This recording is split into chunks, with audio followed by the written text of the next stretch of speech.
news of the arrest of Dr. Bauerstein rippled through the inhabitants of Styles, not so much like a tidal wave, but as a whispered undercurrent. Part of me wished to find Poirot immediately, but my ego was still a little bruised from Cynthia's laughter at my impromptu proposal of marriage. So I stayed close to Styles for the evening to nurse my wounded pride. I was surprised when I awoke the next day to find that there weren't headlines of the arrest splashed all over the news. After all, the papers had been filled with little else lately. As I went downstairs to the dining room, I almost collided with John Cavendish. Oh, pardon me, old boy, didn't see you there. My fault. Are you all right, old chap? You're looking a bit peaked. At least there's no publicity in the rags this morning. Sorry, Hastings. Don't mean to cut you off. Must dash. I'll speak to you later. As he brushed past me, I couldn't forget the look in his eyes. He looked haunted, like an animal caught in a trap. I would remember the thought later, as it turned out. It was then that I saw Mary sitting at the breakfast table. She sat as though frozen. Good morning. Oh, hello, Mr. Hastings. Headed out to see your little friend today? Poirot? Yes, I shall probably walk down to the village shortly. Why do you ask? No reason. He is rather a remarkable little fellow, isn't he? The way he's always coming and going, and all those strange, obtuse questions. Oh, yes. There are days I wonder if he's quite mad as a hatter. And then, just as he is at his maddest, I find there is method in his madness. One does have to wonder. Look here. This is sort of uncomfortable, and I do hope I'm not imposing or overstepping here. You intrigue me, Mr. Hastings. Do go on. Well, it's about Cynthia. Indeed. Well, she's feeling a bit out to sea at the moment, and she doesn't really have a place in this world, does she? And she feels like she's not welcome here, especially by you and Lawrence, and I just think that... You are an excellent advocate, I have no doubt, Mr. Hastings. But in this case your talents are quite thrown away. Cynthia will run no risk of encountering any unkindness from me. I, of course, cannot speak for Lawrence. Please, do forgive me. I meant no disrespect, and, of course... Mr. Hastings, do you think I and my husband are happy together? Well, I'm certain that is none of my business. Well, whether it is your business or not, I will tell you that we are not happy. You don't know anything about me, do you? Where I come from, who I was before I married John, anything, in fact. Well, I will tell you. I will make a father confessor of you. You are kind, I think. Yes, I am sure that you are kind. Well, I hardly think I'm old enough to... My father was English, but my mother was a Russian. That explains it. Pardon? That hint of mystery. Something foreign that I sensed about you. My mother was very beautiful, I believe. I don't know, because I never saw her. She died when I was quite a little child. I believe there was some tragedy connected with her death. She took an overdose of some sleeping draught by mistake. However that may be, my father was broken-hearted. Shortly afterwards, he went into the consular service. Everywhere he went, I went with him. When I was 23, I had been nearly all over the world. It was a splendid life. I loved it. Then my father died. He left me very badly off. I had to go and live with some old aunts in Yorkshire. You will understand me when I say that it was a deadly life for a girl brought up as I had been. The narrowness, the deadly monotony of it, almost drove me mad. And then I met John Cavendish. You can imagine that, from my aunt's point of view, it was a very good match for me. But I can honestly say that it was not this fact which weighed with me. No, he was simply a way of escape from the insufferable monotony of my life. Don't misunderstand me. I was quite honest with him. I told him, which was true, that I liked him very much, that I hoped to come to like him more, but that I was in no way what the world calls in love with him. He declared that satisfied him, and so we were married. I am sure, he cared for me at first, but I suppose we were not well matched. Almost at once we drifted apart. It is not a pleasing thing for my pride, but it is the truth, tired of me very soon. Now, I find that hard to believe. Oh, yes, he did. Not that it matters now that we've come to the parting of the ways. We were just discussing it. What do you mean? I mean that I am not going to remain at Styles. You and John are not going to live here? John may live here, but I shall not. You are going to leave him? Yes. But why? Perhaps because I want to be free. You don't know how this hateful place has been prison to me. I do hope you're not planning anything rash. Oh, rash. Look here. You do know Dr. Bauerstein has been arrested. John was so kind as to break that to me this morning. Well, what do you think? Of what? Of the arrest. What should I think? These flowers are quite dead. What a shame. I must do them again. Would you mind moving? Thank you, Mr. Hastings. I sat there, feeling stunned. Was the woman a literal block of ice? She was leaving her husband, but seemed to care little that her assumed paramour had been arrested. I was perplexed. Hello, Hastings. Oh, hello, Lawrence. Will you be seeing Monsieur Poirot today? I hope to, yes. Ah. What is it? It's nothing much, but...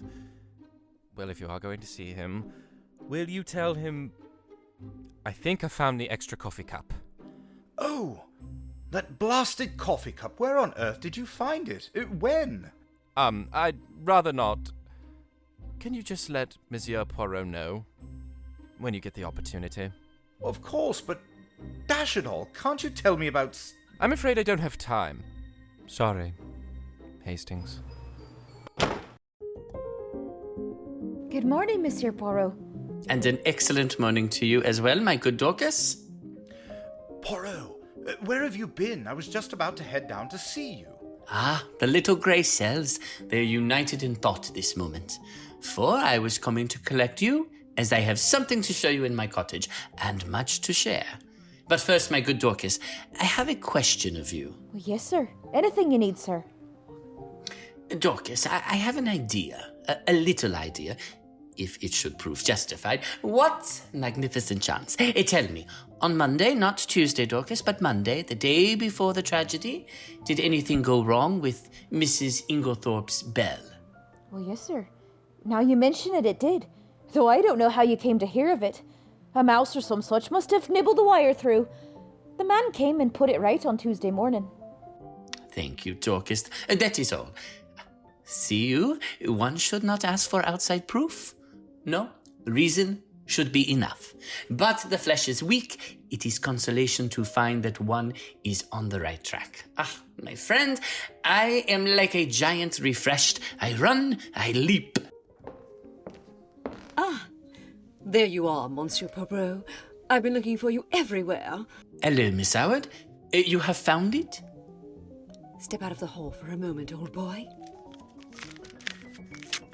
It's on top of the wardrobe. Ah, bon.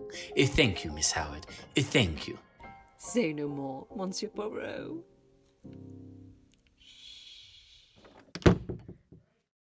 Poirot, what was all that about? Come here, Hastings. Now tell me, what is that initial? J or L? Well, that piece of paper looks like it's been laying around somewhere for some time. Oh, it's from Messrs. Parksons, the well-known theatrical costumiers. And it was addressed to Cavendish, Esquire, Styles Court, Styles St. Mary, Essex. It might be a T, or it might be an L. It certainly isn't a J. Good. I also am of your way of thinking. It is an L. Depend upon it. Where did it come from? Is it important? Moderately so. It confirms a surmise of mine. Having deduced its existence, I set Miss Howard to search for it, and, as you see, she has been successful. Come, mon ami, and walk with me to my cottage. There is much to discuss. Poirot, I should have mentioned sooner. Have you heard they arrested Bauerstein? Ah, that I had been expecting. Expecting? Well, it has been so obvious, especially given our location and how close we are to the coast. But plenty of murders are committed nowhere near the coast. I fail to see what that has to do with anything. Pardon, he has been arrested for murder? You are certain? Well, of course, I assumed he was arrested for murder. What else could it be? Ah, a misunderstanding, I am certain. Unless the good Inspector Jap has become an utter fool. No, I am sure that it is not it. I am sure that he has not been arrested for the murder. Well, if not for murder, then what? Well, I shall hold my tongue for the moment, Hastings. The time may be close for Poirot to speak, but I need a sign. I need to know it is right. You know who committed the crime? I believe I know how it was committed, Hastings. And the good Dorcas, her evidence today was most helpful. Come, I shall speak no more in these walls for the present.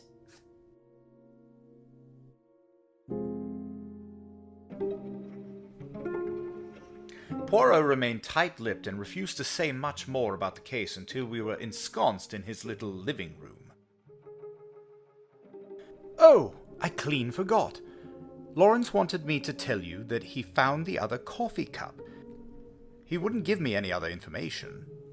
Ah, that is good. He has more intelligence than would appear, this long-faced Monsieur Lawrence of yours. And that relates to what I wish to show you, Hastings. I myself went to the young mademoiselle's laboratory yesterday. You went to see Cynthia? I did. It is true. I have the head of a sieve, and I had forgotten that it was her day off. However, the other young lady was most kind.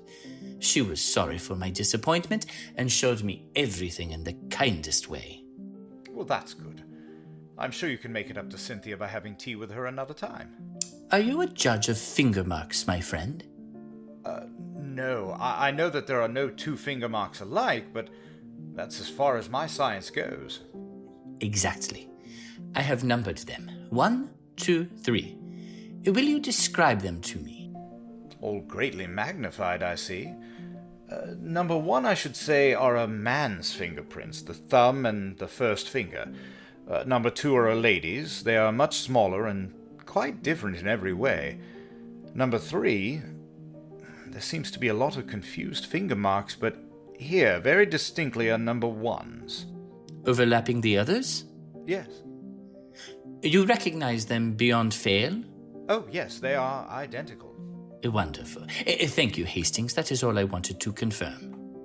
I suppose that, as usual, you are not going to explain? On the contrary. Number 1 were the fingerprints of Monsieur Lawrence. Number 2 were those of Mademoiselle Cynthia. They are not important. I merely obtained them for comparison. Number 3 is a little more complicated. Yes? It is, as you see, highly magnified. You may have noticed a sort of blur extending all across the picture. I will not describe to you the special apparatus, dusting power, etc., which I used. It is a well-known process to the police, and by the means of it you can obtain a photograph of the fingerprints of any object in a very short space of time. Well, my friend, you have seen the finger marks. It remains to tell you the particular object on which they had been left. Well, go on. I am really excited. Photo number 3 represents the highly magnified surface of a tiny bottle in the top poison cupboard of the dispensary in the Red Cross Hospital at Tadminster, which sounds like the house that Jack built. Oh, good heavens. But what are Lawrence Cavendish's finger markings doing on it? He never went near the poison cupboard the day we were there. Oh, yes, he did. Impossible. We were all together the whole time. No, my friend. There was a moment when you were not all together. There was a moment when you could not have been altogether, or it would not have been necessary, to call to Monsieur Lawrence to come and join you on the balcony. I'd forgotten that, but it was only for a moment. Long enough. Long enough for what? Long enough for a gentleman who had once studied medicine to gratify a very natural interest and curiosity. Poirot, what was in this particular little bottle? Hydrochloride of strychnine. Good heavens! They use the pure hydrochloride of strychnine very little, only occasionally for pills. It is the official solution, liquid strychnine hydrochlor, that is used in most medicines. That is why the little finger marks have remained undisturbed since then. How did you manage to take this photograph? I dropped my hat from the balcony. Visitors were not permitted below at that hour, so in spite of my many apologies, Mademoiselle Cynthia's colleague had to go down and fetch it for me. Then you knew what you were going to find. No, not at all. I merely realized that it was possible, from your story, for Monsieur Lawrence to go to the poison cupboard. The possibility had to be confirmed or eliminated. Poirot, your flippancy does not deceive me. This is a very important discovery. I do not know about that, but one thing does strike me. No doubt it has struck you too. What is that? Why, that there is altogether too much strychnine about this case. This is the third time we run up against it. There was strychnine in Mrs. Inglethorpe's tonic. There is the strychnine sold across the counter at Styles St. Mary by Mace. Now we have more strychnine, handled by one of the household. It is confusing, and as you know, I do not like confusion. Monsieur Poirot, Monsieur Poirot. Mary Cavendish. What's she doing here? Perhaps she comes to save someone. Bauerstein? But she didn't even care that he'd been arrested. She's a cold fish, Poirot, I'm afraid. Doesn't care about her husband, doesn't care about... I have a feeling perhaps you are wrong there, and if so, it may be my time to speak. But Poirot... No more talk at present. Madame Cavendish. I need your help, Monsieur Poirot. They're at Styles. They're in his bedchamber. I'm so worried. I think they may arrest him. Arrest Lawrence? Lawrence? No, John. And you desire for me to help your husband, Mrs. Cavendish? More than anything in the world. It is my sign, Hastings. It is time for the truth to out. Come, we go to Styles. Hurry. I hope we are not too late.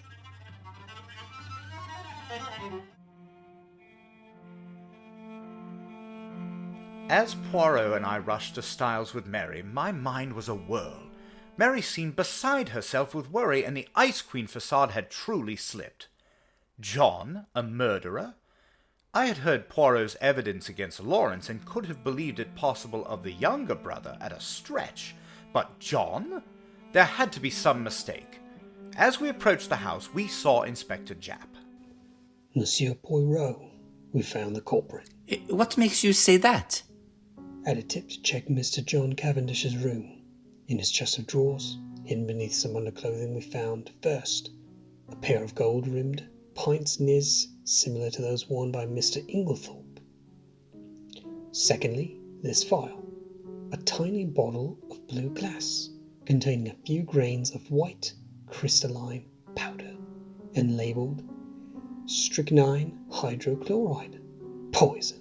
Did you determine Dr. Bauerstein to be innocent of murder? The good doctor had been detained in a different charge, but we couldn't hold him for that either. Not enough evidence. He's a free man. But... Inspector, before you take Mr. Cavendish in hand, as you say, I believe that it is my time to speak. I have insight that may change the course of events. I ask for you to give me just one day to get my proverbial ducks in a row. Seems highly irregular. Oui, but of course it is. However, I need to get all of the people involved in this event here. And then, my dear Inspector Jap, we shall let the chips fall as they may. Inspector, please do give Monsieur Poirot a chance to explain things.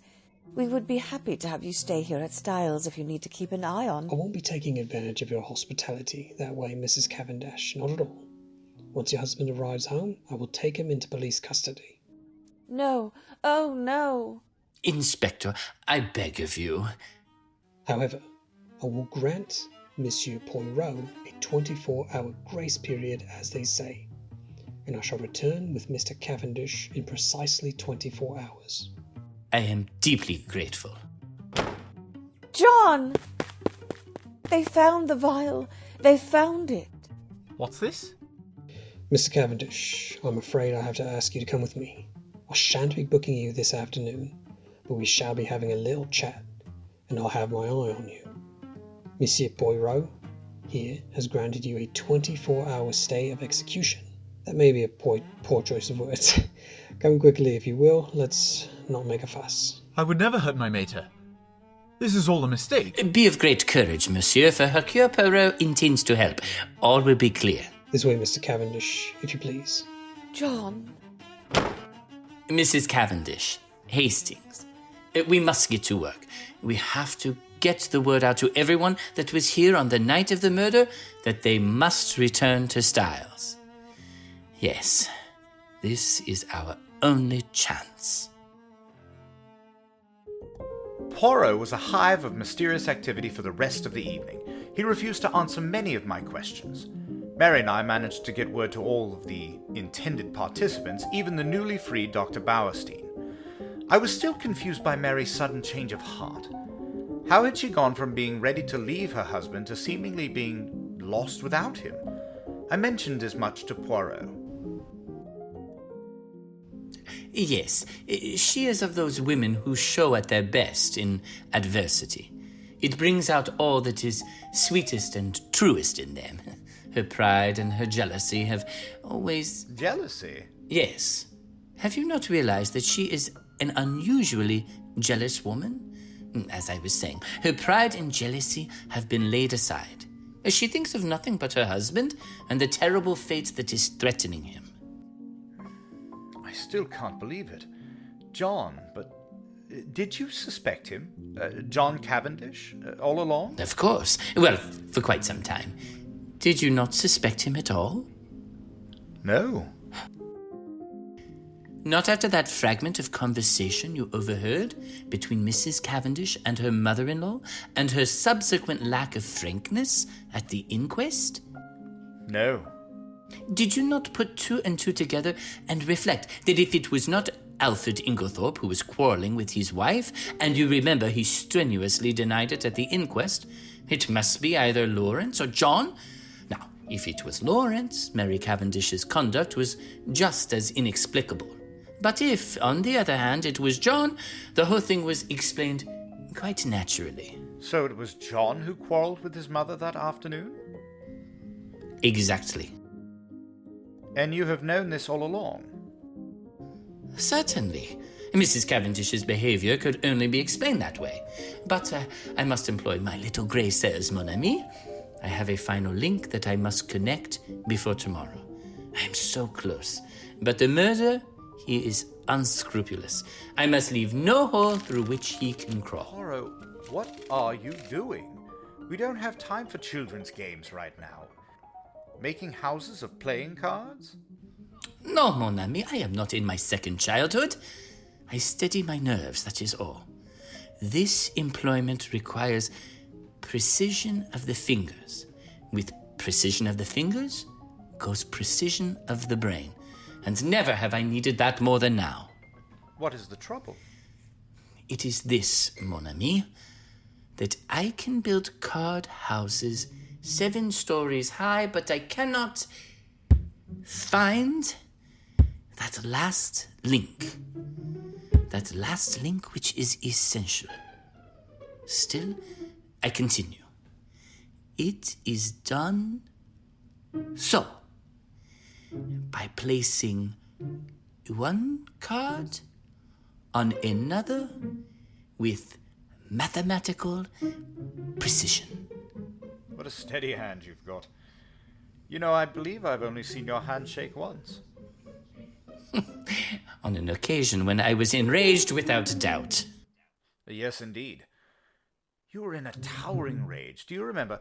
It was when you discovered that the lock of the dispatch case in Mrs. Inglethorpe's bedroom had been forced. You stood by the mantelpiece, twiddling the thing on it in your usual fashion, and your hand shook like a leaf. I must say... But I stopped suddenly, for Poirot, uttering a hoarse and inarticulate cry, again annihilated his masterpiece of cards, and putting his hand over his eyes, swayed backwards and forwards, apparently suffering the keenest agony. Good heavens, Poirot, what is the matter? Are you taken ill? No, it is that I have an idea. Oh, one of your little ideas? Ah, ma foi, no. This time it is an idea gigantic, stupendous. And you, my friend, have given it to me. It is it, the final link. I shall return. Poirot, where are you going? Wait, you forgot your hat! But he was gone, running down the street like a madman. Thank you for listening to Murder in Your Ear. We appreciate you. To receive access to specialized content and to continue to support our quality programming, we invite you to visit our brand new Patreon site at www.patreon.com/murderinyour-ear. That's www.patreon.com/murderinyour-ear. And, as always, find us on Facebook and Instagram at NRM Performance and Twitter at Murder Ear.